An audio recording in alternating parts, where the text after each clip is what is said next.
भारत एक ऐसा देश जिसे कहा जाता है विश्व के कुछ पुराने फुटबॉल क्लब्स का घर। यह वह देश है जहां पे आपको तकरीबन हर घर में फुटबॉल फैंस दिख जाएंगे और इन फुटबॉल फैंस का दीवानगी का आप इस बात से अंदाजा लगा सकते हैं कि कतार में हुए फीफा वर्ल्ड कप में भारतीय लोग जो है सऊदी अरेबिया के बाद सबसे ज्यादा स्टेडियम में जाकर मैच देखे थे। सोशल मीडिया पर भी फीफा वर्ल्ड कप के समय भारतीय सबसे ज्यादा अपने अपने फेवरेट टीम और प्लेयर्स को चीयर करते हुए दिखते हैं। इस देश के आपको हर गली नुक्कड़ में बच्चे दिख जाएंगे फुटबॉल खेलते हुए, लेकिन इसके बावजूद भी हमारे देश की जो इंडियन फुटबॉल टीम है वो 100वें स्थान पे है। फुटबॉल टीम के जो कप्तान है सुनील चेत्री, उनको सोशल मीडिया पर आकर ये रिक्वेस्ट करना पड़ता है फैंस से कि वे स्टेडियम में आकर इस टीम को चीयर करें। और अगर मैं वुमेन्स फुटबॉल टीम की बात करूं तो उस टीम के पास तो 3 महीने से हेड कोच ही नहीं है। तो ये तो अभी हाल ही की बातें हैं हमारे फुटबॉल टीम्स की, परंतु हमारे देश ने एक ऐसा समय भी देखा है फुटबॉल में जिसको कहा जाता है the golden period of Indian football. यह वह समय था जब भारत के लिए खेलते थे पीके बनर्जी, नेवल डिसूजा, चुन्नी गोस्वामी जैसे दिग्गज प्लेयर्स, और इनके कोच थे सैयद अब्दुल रहमान। इन खिलाड़ियों और कोच की बात करूं तो इनकी जो कंट्रीब्यूशन रही है फुटबॉल की प्रति बहुत ज्यादा रही है, और इनकी जितनी तारीफ करूं मैं उतना कम है। इस वीडियो भी काफी कम पड़ जाएगा उसके लिए। तो इनके खेल ने आने वाले जनरेशन को काफी ज्यादा प्रेरित किया था, और उस समय तो भारतीय टीम ने आज के पावर हाउसेस जैसे कि जापान, साउथ कोरिया टीम को कड़ी टक्कर देती थी। और 1991 के एशियन गेम्स में भारत ने गोल्ड मेडल जीता था और मेलबर्न ओलंपिक्स में भारत सेमीफाइनल्स तक पहुंची थी। यह थी भारतीय फुटबॉल। सब कुछ सही चल रहा था, लेकिन फिर आता है एक ऐसा समय जब भारतीय टीम देखती है फुटबॉल में एक बहुत ही बड़ा डाउनफॉल, एक ऐसा डाउनफॉल जिसके बारे में शायद ही किसी ने कभी कल्पना किया हो। कोच सैयद अब्दुल रहमान के अचानक से गुजर जाने की वजह से और कई सारे प्लेयर्स के संन्यास लेने की वजह से भारतीय फुटबॉल के ऊपर एक गहरा असर पड़ा। अब देखिए, आमतौर पे किसी भी खेल में प्लेयर्स का संन्यास लेना बहुत ही आम बात है, परंतु क्योंकि हमारे देश में जो फुटबॉल खेल है उसके ग्रासरूट डेवलपमेंट पर कोई भी काम नहीं किया जाता है, तो इसीलिए भारत ने फुटबॉल में एक बहुत ही बड़ा डाउनफॉल देखा। ग्रासरूट डेवलपमेंट प्रोग्राम्स जो है वो काफी ज्यादा इंपॉर्टेंट रहते हैं ताकि युवा खिलाड़ियों को ट्रेनिंग मिल सके, साथ ही साथ उनको प्रॉपर कोचिंग और उनके स्किल्स को डेवलप किया जाए। जैसे कि क्रिकेट की अगर बात करूं तो हमारे देश में क्रिकेट के लिए काफी बढ़िया ग्रासरूट डेवलपमेंट प्रोग्राम्स कंडक्ट किए जाते हैं, परंतु फुटबॉल में ऐसा नहीं। और दूसरा जो कारण रहा है डाउनफॉल का वो रहा है क्रिकेट की तरफ बढ़ती हुई लोगों की पॉपुलैरिटी।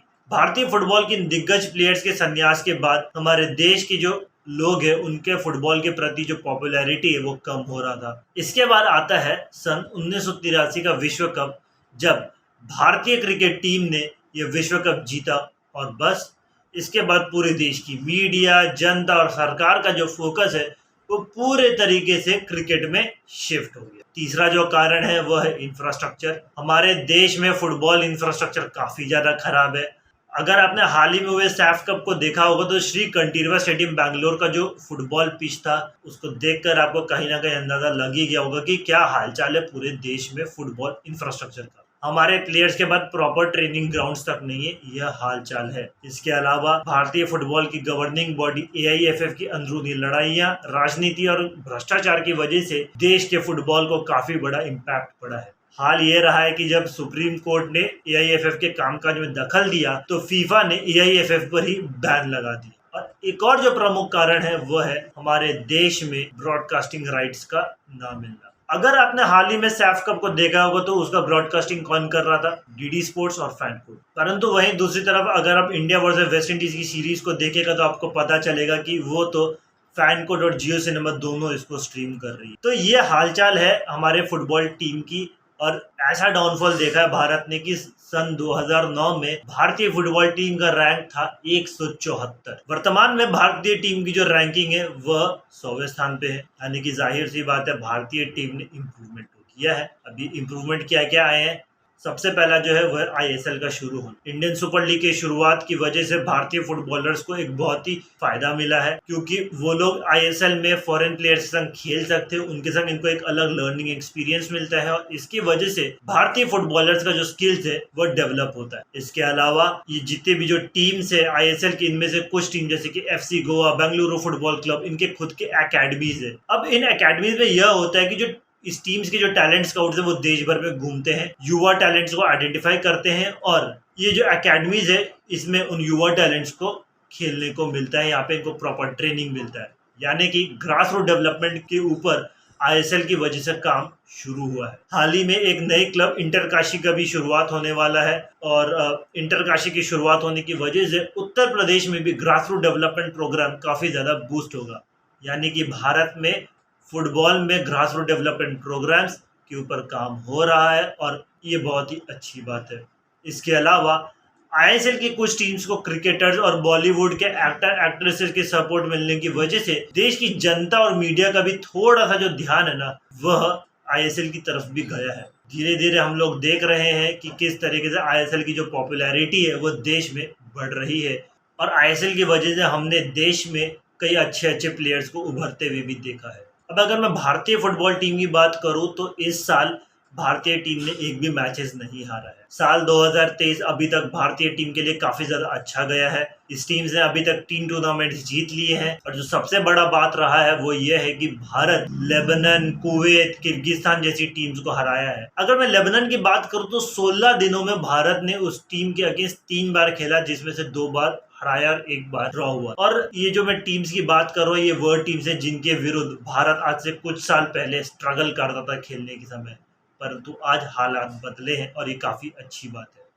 इसके अलावा हाल ही में हुए सैफ कप में भारत ने सेमीफाइनल्स और फाइनल्स में 120 मिनट तक खेला, लेकिन इसके बावजूद भी भारतीय टीम की जो फिटनेस है वो उच्चतम स्तर पे थी और ना ही उनको कोई क्रैम्स आ रहे थे और उनका जो एनर्जी लेवल है पूरे टाइम पे हाई था। जो कुवैत के अगेंस्ट जो फाइनल मैच हुआ था उसमें हमने देखा था कि किस तरीके से भारतीय टीम ने गोल कंसीड करने के बाद अपना एटीट्यूड को डाउन नहीं किया, अपने एनर्जी को पूरे तरीके से अप रखा और अटैकिंग गेम खेला और हाफ टाइम के आते आते ही भारत ने इक्वलाइजर भी स्कोर कर दिया था। इसके अलावा भारतीय टीम की जो डिफेंस है वो काफ़ी ज़्यादा इम्प्रूव नज़र आ रही है। फिटनेस के ऊपर भी काम हुआ है, तो साथ ही साथ टीम वर्क के ऊपर भी काम हुआ है। यानी कि कोच इगोर स्टिमैक के अंडर भारतीय टीम बहुत ही अच्छा कर रही है, लेकिन इसके बावजूद भी कोच का ये साफ साफ कहना है कि सैफ कप जीतने से मैं खुश नहीं हूँ। उनका जो विजन है काफ़ी ज़्यादा साफ है कि आने वाला जो किंग्स कप है थाईलैंड में, उसके लिए प्रिपरेशन करना, एशियन कप क्वालिफायर्स के लिए प्रिपरेशन करना, यह उनका विजन है और यही विजन सुनील चेत्री सर का भी है। इन दोनों ने ही एआईएफएफ से डिमांड करी है कि उनको 4 हफ्तों का कैंप दिया जाए एएफसी एशियन कप क्वालिफायर्स के प्रिपरेशंस के लिए। अब जब मैंने विजन की बात करी है तो ज़रा मैं विजन 2047 यानी कि जो एआईएफएफ ने डॉक्यूमेंट रिलीज़ किया था उसके बारे में भी बात कर लूँ। इस डॉक्यूमेंट में अगर आपने देखा होगा तो आपको बड़ा ही साफ तौर पे पता चलेगा कि भारत फुटबॉल के अंदर ग्रो करने के लिए एक गोल्स बनाया है, एक प्रॉपर प्लानिंग है इनका।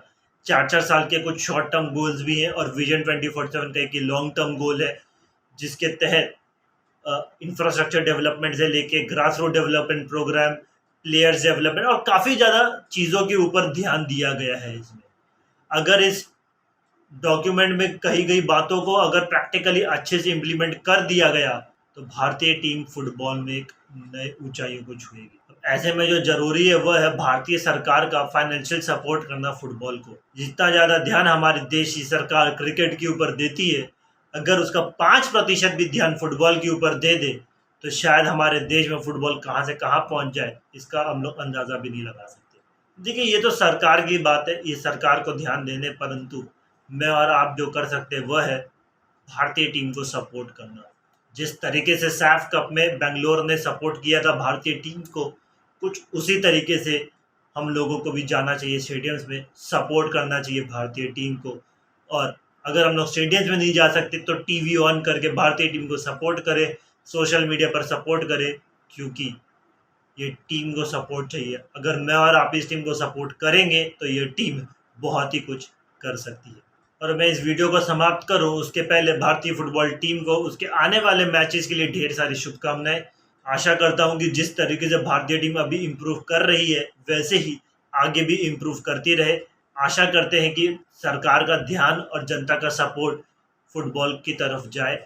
और इस वीडियो में फ़िलहाल इतना ही। आशा करता हूँ कि आपको मेरा जो वीडियो है पसंद आया होगा। इस वीडियो को ज़रूर से लाइक और शेयर करिएगा, कमेंट बॉक्स में अपनी राय दीजिएगा और मिलता हूँ आप सभी से एक अगली वीडियो में एक अगले मुद्दे के साथ। टिल देन इट्स मी शेजाबू साइनिंग ऑफ। एंड जय हिंद।